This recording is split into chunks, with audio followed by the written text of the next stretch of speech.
The impoverished student sponsored by my mother is pretending to be me at school. At the school gate where people are coming and going, she gets into the car one step ahead of me, skillfully, and shouts at me in a voice that can be heard by people around. Zhao Zhao, I know we have a good relationship. If we care about these things, it will hurt our feelings instead. But we are not on the same way. You can't always hitch a ride in my car and let my family's driver take you home just because we have a good relationship. As soon as these words came out, people around me cast contemptuous looks at me one after another. If it were in the past, I would surely turn red in the face and not know how to deal with it. Unfortunately, I have just been reborn. So, in front of everyone, I mercilessly pulled the person out of the car and spat at her face in the car. After living a few good days, you really don't know what your last name is. It's your family's driver. See if you call him, will he dare to answer? The noise in the crowd stopped as my cold words fell. I glanced at Charlotte, whose school uniform was in a mess and was pulled outside the car by me, with a disgusted and indifferent expression. I didn't say another word.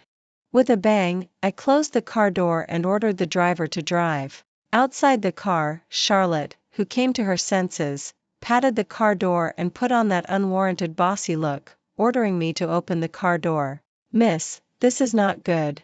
The driver turned to look at me, his tone full of difficulty. Not good? I sneered. Charlotte wants me to open the car door. Okay, I'll help her. At the moment when she wasn't paying attention, I opened the car door lock. At the moment when she finally opened the car door, I leaned back slightly and kicked at the car door with a bang. Charlotte couldn't dodge in time. At the moment when the car door was kicked open by a huge force, her head hit the car door hard and then was knocked out. Ah! Charlotte, who fell on the ground, let out a scream. I leaned against the car door at leisure and watched her fall to the ground in a mess, with blood on her arms and legs, and her forehead swelled up instantly. Abigail! After waking up, Charlotte shouted at me hysterically. Her eyes were red. Even at this time, she still didn't forget to distort right and wrong. I'm not taking you home forever. Even if we have a good relationship, you can't hitch a ride in my family's car to go home every day. This is my family's car. Are you being too excessive in doing this? I'm excessive? I pointed at my own nose with some amusement, and then sneered without any disguise. You asked me to open the door for you. I opened it for you, right? You didn't dodge in time and hit the door. I haven't said you are racketeering by feigning injury. Yet. Besides, when can you talk nonsense just by opening your mouth? You say this is your family's car? Where's the evidence? Open your dog eyes and see. Do you know what brand this car is? After wearing clothes for a few days and putting on a human skin, you really think you are a human being. After saying that, I stopped talking nonsense with her and closed the car door again and let myself drive. Seeing Gabriel looking at Charlotte crying pitifully outside the window with pity in his eyes, my face almost sank instantly. Gabriel, don't forget who pays you. I will tell my dad everything about these days when he returns home. Think about your son. Control your overflowing sympathy and don't sympathize with some people who shouldn't be sympathized with. As soon as the words fell, the sympathy on Gabriel's face was almost instantly withdrawn. He was originally my dad's driver. Later, because my dad has been dealing with the affairs of the branch company abroad for a long time in recent years, so he was assigned to me by my dad. As for his son, he is my dad's assistant. His wife is even the nanny who takes care of my grandma's daily life in Abigail's old house. Their family all works in my family. I know why Gabriel sympathizes with Charlotte. After all, since Charlotte was brought home by my mother half a year ago, in order to gain a firm foothold in this family, she has been pleasing everyone in various ways. From time to time, she helps the nanny at home wash vegetables and cook, or helps Gabriel wash the car and chat. Over time, the nanny and driver at home have a good impression on her and take care of her privately because of pity. My words just now are to remind him not to forget who his real boss is and who they are working for.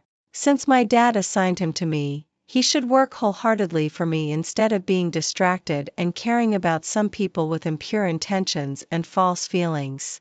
When I got home, the nanny Harriet immediately came up and took the school bag in my hand.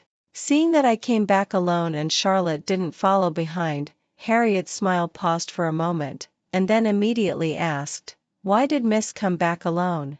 Where's Charlotte? Didn't she come back with Miss?" I didn't answer Harriet's words. Instead, I washed my hands and walked straight to the dining room to have a meal. On the dining table, almost all the dishes are Charlotte's favorites. And the braised hairtail that I asked her to make for me yesterday is completely gone.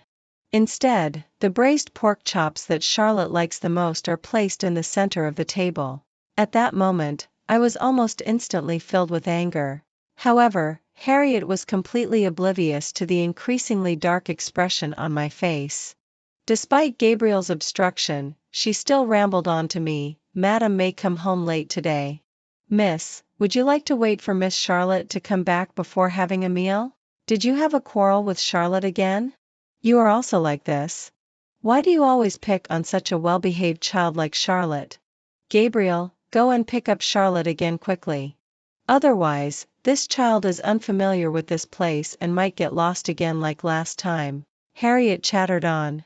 Although it was supposed to be a question, her tone was full of reproach. I tapped on the table with my fingers from time to time and watched coldly as Harriet turned around and urged Gabriel beside her to pick up Charlotte. "Shut up and stop talking." Seeing Harriet's clueless appearance, Gabriel couldn't bear it anymore and scolded her in a low voice. Only then did I finally speak, asking her calmly in a tone, "Harriet, where's the braised hairtail I asked you to make yesterday?" Harriet paused. Only then did she finally realize something and slowly turned her head and explained to me, "Well, I was a bit late when I went out today. The hairtail in the vegetable market was sold out, so I didn't make it today. If Miss wants to eat it, maybe tomorrow." Is our city so small that there is only that one vegetable market? I interrupted Harriet's clumsy lie coldly. You were late going out and the hairtail was sold out. Why weren't the ribs sold out? Is it really gone, or did you simply forget and don't want to make it? After saying that, I picked up the plate of mouth-watering braised pork ribs on the table and dumped the whole plate into the trash can. If I don't lose my temper, these people in the family don't even recognize who is the real master of this family. Harriet, if you are so obedient to Charlotte, then let Charlotte pay your salary in the future. I don't want to say my words a second time. Clean up all these dishes on the table. I want to eat hairtail today. If I can't eat it, you can just pack up your things and retire early." After saying that, I turned and went upstairs. But at the moment of turning around, I heard Harriet and Gabriel whispering, "What's wrong with the eldest lady today?" Obviously, she never cared about these things before. At the moment when I lay down on the bed exhausted after making a phone call. Looking at the ceiling above my head, I raised my hand and rubbed my throbbing head. Harriet was right. If it were me in the past, I really wouldn't care about these things. But at the school gate where people were coming and going, Charlotte took the lead and, as usual, got into the car skillfully and shouted to me in a voice that everyone around could hear, "Zhao Zhao, I know we have a good relationship. If we care about these things, it will hurt our feelings instead. But we are not going in the same direction. You can't always hitch a ride in my car and let my family's driver take you home just because we have a good relationship." As soon as these words came out, people around all cast contemptuous looks at me. If it were in the past, I would surely turn red in the face and not know how to deal with it. But unfortunately, at that moment, I was reborn. In my previous life, she pretended to be me and deliberately embarrassed me like this in public. She drove me out of the car and made me be regarded as a thick-skinned person who loves taking advantage by the whole class and be despised by everyone. I wanted to clarify my identity in public at the parents' meeting and expose Charlotte's lie. But who would have thought that on that day, my mother attended on behalf of Charlotte's parents and announced in front of everyone that she only had Charlotte as her daughter. I cried and asked my mother why she treated me like this and why she didn't recognize me as her biological daughter. But she just waved her hand and only clarified to everyone, "Who is your mother? You are just the daughter of my nanny. It's just that I pity you and sponsor you. But you still want to covet something you don't deserve at all." What a disaster. Her words were like a thunderbolt that destroyed everything and instantly sent me to hell. Relying on my mother's partiality towards her, Charlotte had no more concerns. Not only did she instigate those who flattered her to bully me at school and torture me to the point of almost being depressed. I cried and called my dad to tell him all my grievances. My dad, who loved his daughter dearly, hurried back from abroad. But unexpectedly, he encountered a plane crash. My only backer, Grandma, also fell down the stairs and hit her head and died on the spot when she learned the news of my dad's death. I am still a minor, so naturally everything in the family is inherited by my mother without a doubt. So, after inheriting my dad's company and all the inheritance, my mother immediately adopted Charlotte. And in order to prevent me from being supported by the old guys on the company's board of directors before I reach adulthood, the two of them joined forces to fabricate the lie that I have schizophrenia and sent me to a mental hospital. Under their instructions, I was tortured to death in the mental hospital. And it was just before I died that I learned a huge secret. All the pain I experienced in my previous life flashed before my eyes one by one. I don't want to make any useless vows to God. After all, since I can live a new life, my heart is already firm enough. Those who have hurt me, I will make them all pay the price one by one. And for those who truly love me and cherish me, I will also protect them and never let them end up like in my previous life. I don't know how long it took before the door was knocked. Harriet called me nervously outside to come downstairs and have a meal. On the table in the dining room, my favorite braised hairtail is placed right in the center of the table. All the other dishes on the table have been replaced. Basically, they are all seafood that I love to eat on weekdays. Harriet looks at me carefully, calling me miss as if to please me. I didn't say a word and didn't even give her a glance. I just sat down at the dining table and ate with great interest. The taste of braised hairtail melts in the mouth, mixed with a little fishy smell of the sea, salty, fresh and sweet on the palate. I eat it mouthful by mouthful. It's just a dish that I can eat at any time on weekdays, but it took me a lifetime to eat it. Just because Charlotte is allergic to seafood, after she was brought into Abigail's home, there has been no trace of seafood on the dining table. But why? The dish I couldn't eat in my previous life, in this new life, I ate it. Then, from today on, all the regrets I didn't fulfill in my previous life, I will realize one by one. 03 When my mother came back with Charlotte, who had been bandaged up from the hospital, what she saw was me sitting in front of a table full of seafood and eating heartily. Charlotte, who smelled the seafood, was almost ashen-faced and immediately retched. But when my mother looked at her, she deliberately covered her mouth and apologized, saying that she couldn't hold it in. My mother was already angry because I hurt Charlotte. Seeing this, she couldn't help but be filled with anger. She stepped forward quickly and, regardless of me eating, overturned all the seafood on the table to the ground. Eat. Eat. Have you become bold? You hurt Charlotte like this. How can you have the face to eat? You still dare to eat seafood at home. You selfish beast. Don't you know that Charlotte is allergic to seafood? What does her seafood allergy have to do with me? I looked up and met my mother's eyes. In my previous life, she always said in front of outsiders that I had a bad temperament and a young lady's temper, not as well behaved and sensible as Charlotte. But in order to please her, I was always low-key and didn't compete or fight. But I was still scolded by her for pretending to be scheming and using means. Since no matter what I do, I can't make her satisfied. Then I might as well let her see what kind of temper a young lady like me should really have when I'm bad. Finding the target, I threw the half-eaten crab in my mouth towards Charlotte behind her. The aim was good and it hit her right in the face, scaring her to let out a scream immediately. But I let out a sneer and said with contempt in my eyes to her, "She is a poor student who comes to our house to beg. Why should I, the young lady of Abigail's family, accommodate her? What is she? It's already a great honor for me to give her leftovers. She is still picky all day long. Does she really think she is someone in this family? She should look in the mirror and see if she is worthy." I leaned back on the chair and spoke casually. What I said was clearly the truth, but Charlotte seemed to be extremely wronged. Her eyes were almost red and she was sobbing uncontrollably. But I can still see that under the surface covered by her grievance, there is almost uncontrollable resentment. How could I give birth to such an uneducated thing like you? Apologize to me quickly. My mother's voice was so sharp that it was almost piercing my eardrum, but I still remained silent. A pair of sharp eyes scanned back and forth between her and Charlotte behind her, as if saying, "Am I wrong? Forget it, Aunt." Seeing this, Charlotte, who had always seemed to be extremely humiliated, took a step forward, pulled my mother's clothes, and said with red eyes, "Miss is right. Even though I am sponsored by Aunt, I will never be born with a life of enjoying happiness like Mississippi. I am an outsider in this family and only deserve to eat leftovers." After Charlotte finished speaking, she picked up the half-eaten crab on the ground. It seemed that she had made a great decision. Regardless of my mother's obstruction, she stuffed the half-eaten crab into her mouth.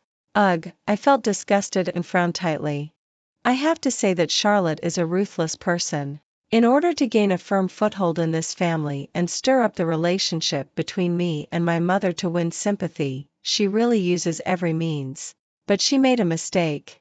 The relationship between me and my mother never needs to be stirred up. Because since I can remember, my mother has never shown a good face to me. In the past, I was really puzzled. How could there be a mother who doesn't love her own child? It wasn't until I learned the truth before I was about to die that I finally knew the real reason. Victoria, the person I have called mother for 17 years in front of me, is not my biological mother. Charlotte. My mother was almost shocked. She quickly took the crab out of Charlotte's mouth. Looking at Charlotte with teary eyes, she immediately held her in her arms and comforted her constantly. It wasn't until the other party calmed down that she finally remembered me, the culprit. "You vicious little bitch. Do you think I don't dare to deal with you? Look what you have done to Charlotte. I will beat you to death today, you beast. I dare you." Just at the moment when my mother raised her hand high with a ferocious face and was about to slap me in the face, a loud shout immediately rang out at the entrance. Immediately after, my mother, who had been filled with anger, trembled. The about-to-fall slap was like being paused and firmly fixed in the air. As the sound of the cane hitting the ground got closer and closer, the expression on Victoria's face gradually became terrified. "Grandma." I saw the person coming and immediately became excited. I bypassed Victoria and rushed towards the person. "Grandma, I miss you so much." I threw myself into Grandma's arms and acted coquettishly like a child. Thinking of my previous life when the death of Grandma who loved me the most was indirectly caused by me, my heart almost bled with pain. Tears unconsciously dripped down my face. "Oh my dear Abigail. Why are you crying? Let Grandma take a look at my baby. Has she lost weight? Baby, don't cry. Grandma is here. Grandma will support you. Let's see who has made our Abigail feel wronged." Seeing me crying, Grandma's eyes were almost full of distress. Just like when I was a child, she gently patted my back. Not until I stopped crying did she touch my face with doting eyes. Then she pulled me behind her and turned to look at Victoria. Instantly, her expression changed. "My son is not at home. You are really getting bold. If our Abigail hadn't called today and said she missed me and I came to see her on a whim, I really wouldn't know when it would be your turn to be in charge of this family." Grandma pulled me to the living room nearby and sat down. Looking at Grandma in front of me, Victoria was gnashing her teeth with hatred on one side, but on the other side, she was so scared that she didn't dare to look up at all. Seeing that she didn't dare to make a sound, Grandma snorted coldly. She knocked her cane hard on the marble floor. Instantly, Victoria visibly trembled all over. "Mom, this matter is Abigail's fault. I just gave her a small lesson." "Lesson? What right do you have to teach her a lesson?" Grandma glared and shouted sternly. She had always looked down on my mom's identity. What's more, she couldn't stand that although my mom had already got married, she still ignored the face of the Abigail family in the wealthy circle and showed up in public all day long. Either a dinner party with a certain big shot was exposed today, or she was photographed having a meal with a certain young idol by paparazzi tomorrow. In the wealthy circle, many people are making fun of my grandma and dad behind their backs. In my previous life, I knew that grandma had objections to Victoria, so I had always been mediating the relationship between the two. I don't know how many good words I had made up about her in front of grandma, but in the end, it was all in vain. I don't care what you do outside. But don't forget how you got your current position and identity. If you dare to let my granddaughter be wronged even a little bit, there will be no need for you to stay in this family anymore. And you? Grandma's eyes shifted and looked at Charlotte beside Victoria. That sharp look almost made Charlotte kneel down. She said in fear, Grandma, Grandma, don't call me Grandma. I only have Abigail as my granddaughter. Looking at her, Grandma's disgusted tone was almost obvious. She said coldly, I heard that you pretended to be the eldest lady of the Abigail family at school, right? No, I didn't.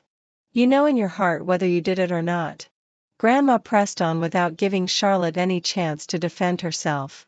With another cold snort, cold sweat on Charlotte's forehead had already slid down her cheeks. After my grandpa died when my dad was in his teens, the huge Abigail family business fell into Grandma's hands. Before my dad was able to take over the Abigail family group was always managed by Grandma on behalf of him. At that time, the Abigail family didn't have such brilliant achievements as it does now. Grandma led the Abigail family alone in the most difficult time and transformed it under pressure to thrive. Her means and courage are beyond comparison for ordinary people. The courage to be decisive in the business field for decades. Even though she is old now, just a look is enough to make people tremble. I put my words here today. There is only one eldest lady in the Abigail family, and there will only be Abigail as the successor in the future. Some people who want to play some underhanded tricks had better weigh how much they weigh and see if they are qualified to oppose this old woman. If I find out again that someone has some unseemly wrong ideas and makes my Abigail feel wronged, then don't blame me for being unkind to that person. After saying that, she pulled me up and gave an order to Harriet behind her, pack up. I will stay here for a while. I want to see who dares to cause trouble under my nose. 04 Grandma stayed at home. Just the next day, all the servants in the family except Gabriel were forcefully replaced by Grandma. Victoria and Charlotte's faces almost turned green. After all, my dad is not at home very often. It took them a long time to win over all the servants in the family as their own people. But they didn't expect that as soon as Grandma appeared, all their efforts were in vain. My mom was gnashing her teeth with hatred and wanted to lose her temper but didn't dare. Because now, she is almost under Grandma's eyes all the time. Every move and every word cannot escape Grandma's eyes. Charlotte is even worse. She has always relied on my mom's preference for her and domineered at home and school. But now my mom can't even take care of herself. She wishes to find an excuse to film and hide outside all day long and doesn't even dare to go home. Her identity is already awkward. It was not easy for her to get along with all the servants at home. But now all the servants she had won over before are gone. The new batch of servants have been deliberately trained and only listen to my orders at home. Even Gabriel, who took good care of her before, didn't dare to have too much contact with her after I warned her that day for fear of making me unhappy. Now Charlotte is like a transparent person in this family. She doesn't have to worry about food and drink, but the treatment like an eldest lady as before is gone forever. However, isn't this her normal treatment? She is just a poor student sponsored by Abigail's family. Why does she think she can enjoy princess-like treatment as a matter of course? Even greedy Charlotte has thought about changing all this. She has also tried to please and get close to Grandma. But her little tricks can't catch Grandma's eye at all. After deducting half of her living expenses, Charlotte completely calmed down and didn't dare to cause trouble anymore. Finally, there was a period of quiet. This should be the most comfortable time I have had in my 2 lifetimes. Without these annoying things and people, I can focus on reviewing for this monthly exam wholeheartedly. Instead of being constantly troubled by annoying things like in my previous life and unable to concentrate on reviewing, which caused me to drop out of the top 10 in my grade directly from the first place in my grade in the first monthly exam after the start of school. And this time, without any surprises, I still maintained the good ranking of being first in my grade. After the first monthly exam after the start of school, what follows immediately is the parent-teacher conference. I no longer expect Victoria to attend my parent-teacher conference with full anticipation like in my previous life. After all, I also understand how much she doesn't want to admit that I am her daughter. On the day of the parent-teacher conference, I was arranged by the head teacher at the door to collect parents' signatures and guide parents to enter. From afar, I heard a burst of noise getting closer and closer to the classroom door. I heard someone say, "No way. I just saw the actress with Charlotte at the school gate." So, is Charlotte really the daughter of the actress? The eldest lady of the Abigail family group? Definitely. I saw the actress putting her arm around Charlotte's shoulder. They look extremely affectionate. They must be mother and daughter. The noisy voices mixed with someone's surprised voices entered my ears. The familiar sound of high heels came from the end of the corridor to this end, getting closer and closer, and finally stopped in front of me. With a glance from the corner of my eye, I saw Victoria and Charlotte standing in front of me. One had a look of contempt on her face, and the other had a look of smugness. Charlotte deliberately glanced into the classroom. Seeing that the seat in the first row where I sat was still empty, a look of schadenfreude flashed across her face. In a voice that only the three of us could hear, she apologized to me. "I'm sorry, sister. Auntie feels sorry that I don't have parents here, so she accompanied me to the parent-teacher conference instead of my parents. You, sister, shouldn't mind, right?" "Oh, yes, yes. I really don't mind." I pushed the signature book in front of me to the two of them. "Could you please sign quickly? There are still parents waiting behind." There was not the slightest embarrassment or discomfort on my face. After all, Victoria is not my real mother. Whose parent-teacher conference she wants to attend is her business. It has nothing to do with me. Seeing that I didn't care at all and couldn't disgust me, the smugness on the faces of the two disappeared immediately. Victoria gritted her teeth secretly and quickly signed her name. Looking at me resentfully, she said, "You just keep pretending here." Me, hee hee. Some people always love to flatter themselves. Victoria's appearance immediately attracted the attention of all the parents and classmates in the class. After all, as an actress, she naturally still has a certain degree of popularity. Amidst the surrounding compliments and flattery, Charlotte's back was extremely straight. She frequently threw provocative glances at me, but I just pretended not to see them and walked straight to my seat. Seeing that the parent-teacher conference was about to begin and some parents were late, the head teacher walked into the classroom. When seeing Victoria beside Charlotte, the head teacher's expression was obviously shocked. Then she asked politely, "Classmate Charlotte, who is this?" "Hello, teacher. I am Charlotte's mother." Just like in the previous life, Victoria announced loudly to the whole class that she was Charlotte's mother. She looked at Charlotte beside her, her eyes full of a mother's love and doting on her daughter.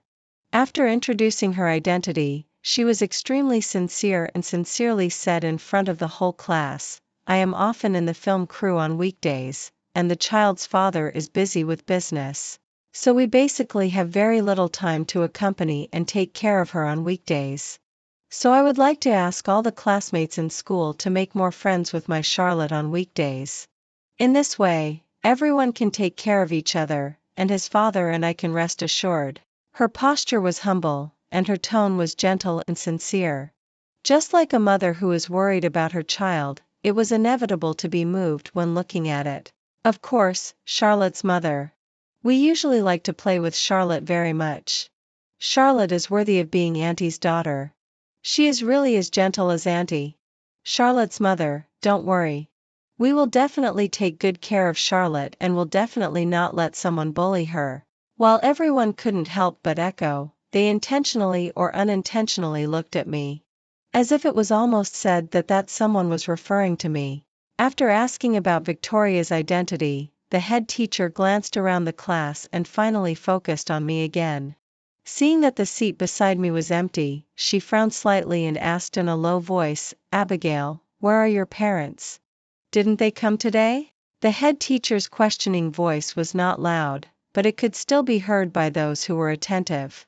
I was about to answer when I heard Victoria's voice from the back row. "Abigail, didn't you tell your parents that there is a parent-teacher conference today? You child, even if you are always so strong on weekdays, you can't not tell your family about such things. Look, your dad should still be waiting at the school gate and hasn't left. I'll call him up now." After saying that, she took out her mobile phone and was about to dial. While dialing, she explained to the confused classmates and parents around, "Sorry everyone. This child's father is the driver of my family, and the mother is the nanny at home. I have watched this child grow up since childhood. She has always had a strong sense of self-esteem. This time, she has asked me to attend the parent-teacher conference on behalf of her parents, but I refused. I think that for such an important event as a parent-teacher conference, what right do I have to replace someone else's parents? Teacher, don't you think so?" Victoria said these words casually, but every word and sentence was implicitly suggesting that I looked down on my parents' jobs and was a complete ingrate. Sure enough, after she finished speaking, almost everyone cast strange looks at me. Some parents couldn't help but mockingly say, "She doesn't even recognize her own biological parents. What an ingrate. Having such a daughter is worse than raising a dog. If I were her parents, I would simply cut off relations." Almost the same scene as in my previous life. In my previous life, because of Victoria's words, I, who was publicly criticized by everyone, was almost blushing with shame and had nowhere to hide. I rushed in front of her and questioned her why she said such things and why she treated me like this. Clearly, I was her biological daughter. But she mercilessly pushed me away and said that I was exposed as a liar, went crazy, and had mental problems. If at that time, I had known earlier that this woman in front of me was not my biological mother, I would definitely not have made such impulsive actions as in my previous life. Have you said enough?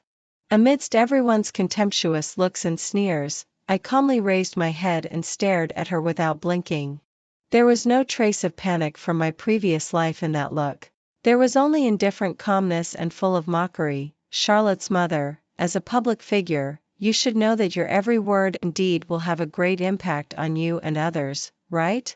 Can you be responsible for all the words you just said?" Of course. Victoria raised her chin and didn't take these words seriously at all. It's a pity that she is destined to be slapped in the face. What I said is the truth. In the past, I only thought you were pitiful, so I turned a blind eye to your pretending to be my family's Charlotte outside. But now, I don't want to indulge your vanity anymore. I also want to prove Charlotte's identity. She is the only daughter of me, Victoria. Oh? I didn't know you had another daughter outside? As soon as Victoria finished speaking, a deep voice came from the door. At the moment of hearing this voice, the originally complacent expression on Victoria's face instantly froze. She couldn't believe it and looked towards the classroom door. But at the moment she saw the person coming, she was almost pale-faced and could hardly even stand steadily. "Honey. Why are you here?" At the classroom door, my dad and my grandma stood there with gloomy expressions. No one knew how much of Victoria's words they had heard. Dressed in a suit and leather shoes, he was imposing. The moment he walked into the classroom, the air pressure in the classroom seemed to drop a few degrees. There was a parent in the classroom who happened to work for the Abigail family. At the moment of seeing my dad, he almost subconsciously stood up from the stool and respectfully called out President Frederick. My dad nodded to that person, and then took my grandma and walked to my seat and sat down. Who are you?" Looking at my imposing dad, the homeroom teacher couldn't help stammering. "I am Abigail's father. I am here to attend my daughter's parent-teacher conference. The plane was a bit late, so I'm late. Please forgive me, teacher." My dad's tone was indifferent, but it always gave people an inexplicable pressure. What's going on? Some parents who didn't know the situation wondered aloud. After all, the news that Victoria was the wife of the person in charge of the Abigail family had caused quite a stir at that time since their marriage. Newspapers and news reports across the country reported it for nearly several months. It was known to everyone, coupled with the fact that my dad was often interviewed by major financial weeklies. His face often appeared in the public eye of the media. It was also familiar. There was even less possibility of someone impersonating or falsely claiming. In addition, when my dad just entered the door, the sound of Victoria calling husband. Although the voice was not loud, it was clearly heard by everyone. At this moment, the eyes of all the parents and classmates in the class were all moving back and forth between the two people, all wanting to know what exactly had happened. Why is the daughter in the mouth of the person in charge of the Abigail family group me? But Victoria, as his wife, said that Charlotte is her only daughter. The homeroom teacher seemed to nervously swallow and then said it was nothing with a forced smile and began this parent-teacher conference. Unlike the lively parent-teacher conference in the previous life, this parent-teacher conference was extremely solemn. My dad and my grandma sat in the first row. The mother and son both crossed their arms and frowned slightly, looking at the homeroom teacher speaking on the podium. This parent-teacher conference had a feeling of examining the other person's work ability and work report. The originally quite at ease homeroom teacher was so nervous that he was sweating profusely and was almost crying standing on the stage. Until the homeroom teacher began to announce the monthly exam rankings of the students in this class in the grade, the atmosphere eased up. As the top student in the grade, I was highly praised by the homeroom teacher. And as the representative of outstanding students, I shared my usual study habits with all the parents and classmates in the class. As the parent of an outstanding student, my dad was pushed onto the stage. The homeroom teacher asked him to talk about how he supervised my study on weekdays and share some of his education methods for me. After my dad was silent for a moment, he rarely showed an apologetic and soft expression towards me. I am not a qualified father, because I am always busy on business trips on weekdays. So since she can remember, I have spent very little time with her. But I am very pleased. Because my daughter is excellent. She has grown into an unexpectedly excellent appearance. Even better than I was in the past. So for my daughter, here today, I want to say an apology to her. I am very sorry that she has suffered a lot of grievances when I am not around. I am very sorry that when she needs me the most, when I need company, you are not by my side. Looking into my dad's eyes full of apology, I couldn't hold back my tears. At this moment, my heart is extremely complicated. I have admiration and understanding for my dad, but there is also resentment. I admire him for being able to manage a company of thousands of people in an orderly manner. I understand that his neglect of me, his daughter, is actually for the sake of so many employees of the entire company and the thousands of families behind them. But this doesn't mean that I have no resentment towards him. In my previous life, when I was repeatedly disappointed by the unobtainable maternal love, and when I envied my classmates around me who could be picked up and dropped off by their parents every day, I always resented why he didn't come back to accompany me and why he wasn't by my side when I needed him the most. But in the end, all this resentment disappeared when he heard that I had been wronged in my previous life and boarded the crashed plane that flew to China early and died. Dad, I don't blame you. I held my dad's broad hand. Perhaps in the eyes of every daughter, her father's hand is always broad and warm. He uses his big warm hands to hold up a sky and a home for me. Many parents present were moved by this scene. It seems that everyone has forgotten the little episode brought by Victoria and her daughter just now. After I finished speaking, my dad and I were invited back to our seats again. The head teacher began to announce the rankings of other students one by one. As the rankings went on, the head teacher's tone became more and more serious, and the atmosphere in the classroom gradually became solemn again. Until finally, when the teacher read Charlotte's name, she couldn't help but slam the transcript in her hand onto the table. Charlotte's mother, right? The head teacher looked at Victoria, her eyes full of contempt and a look that was hard to describe. Having been a head teacher for many years, she is somewhat reasonable.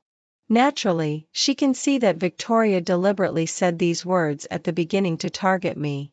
A grown-up deliberately targeting a child is naturally enough to arouse her disgust. Charlotte's mother. Charlotte's monthly exam results this time are at the bottom of the entire grade. She alone has dragged down the entire class. You should know that this is a key class in the grade. Since Charlotte was transferred to this class temporarily, can you please pay more attention to your child's grades? You parents should lead by example and not let your children, like you, focus on unnecessary things. If she continues to drag down the class's grades like this in the final exam, then I will truthfully inform the principal of the situation. At that time, I'm afraid she will have to change her learning environment. The head teacher's voice was extremely serious. Victoria's face was as proud as it could be before, but now it is extremely embarrassing. Charlotte on the side almost buried her head on the ground.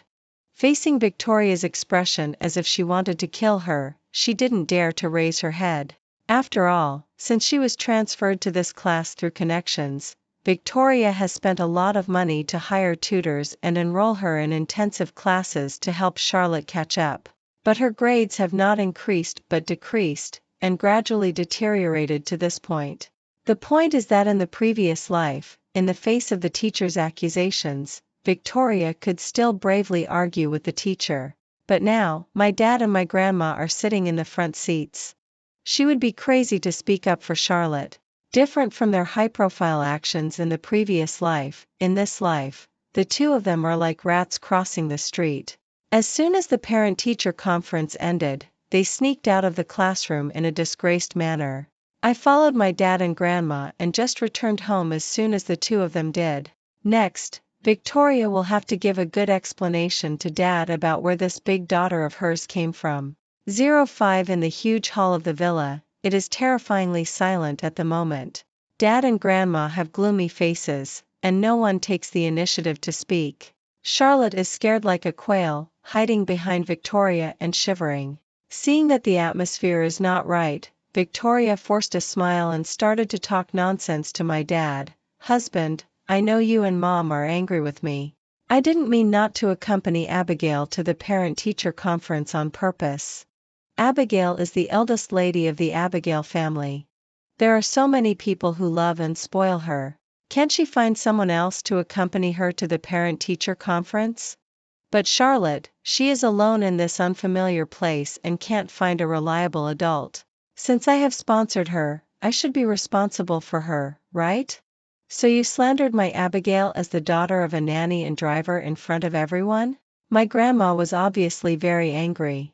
The crutch in her hand almost reached my mom's body. Do you think Janway and I didn't hear what you said outside? Or are you trying to fool us by treating us as fools?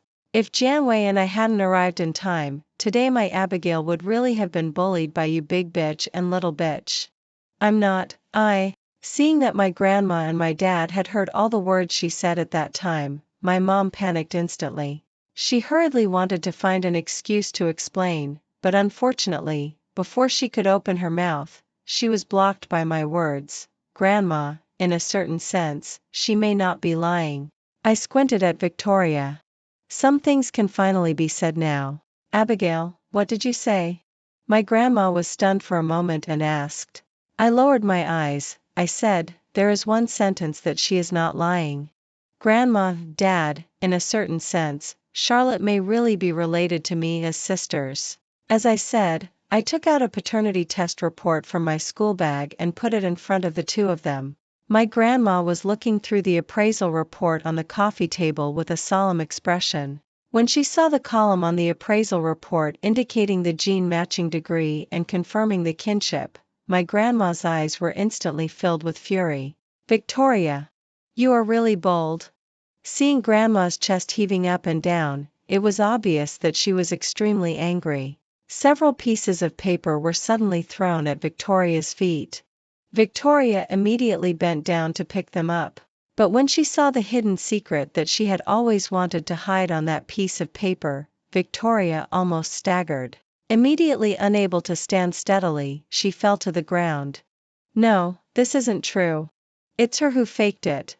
This paternity report is fake. Fake. Victoria hurriedly tore the paternity report in her hand to pieces, as if this could hide the fact. She stared at me intently, her eyes almost devouring me alive. "You ungrateful wretch. I have raised you painstakingly for so many years. In the end, you won't even spare your own biological mother. Just because I am a little more partial to Charlotte than to you, you create these so-called false evidences to harm me. What on earth are your intentions? Enough. I increasingly feel that all this is meaningless." At this point, Victoria still remains obstinate. "Why bother? I know you are not my biological mother." I calmly stated the fact. "Moreover, touch your conscience. Only you know exactly how you have treated me all these years. In my previous life, I was sent to a mental hospital by them and suffered greatly. When I was tortured to the point of being on the verge of death, Victoria came to see me for the last time. She told me the truth of all things. Only then did I learn that she was not my mother. My biological mother is my father's first love. At that time, she was pregnant with me. Due to her inconvenience, the two decided to wait until after I was born to hold the wedding. But just a few days before my mother was about to give birth, Victoria deliberately seduced my dad and got into his bed. And she deliberately found paparazzi to take pictures and anonymously sent the pictures to my mother, who was waiting for delivery in the hospital. My mother was stimulated and gave birth prematurely. Finally, after giving birth to me, she bled to death on the operating table. After my mother died, my father was extremely grief-stricken.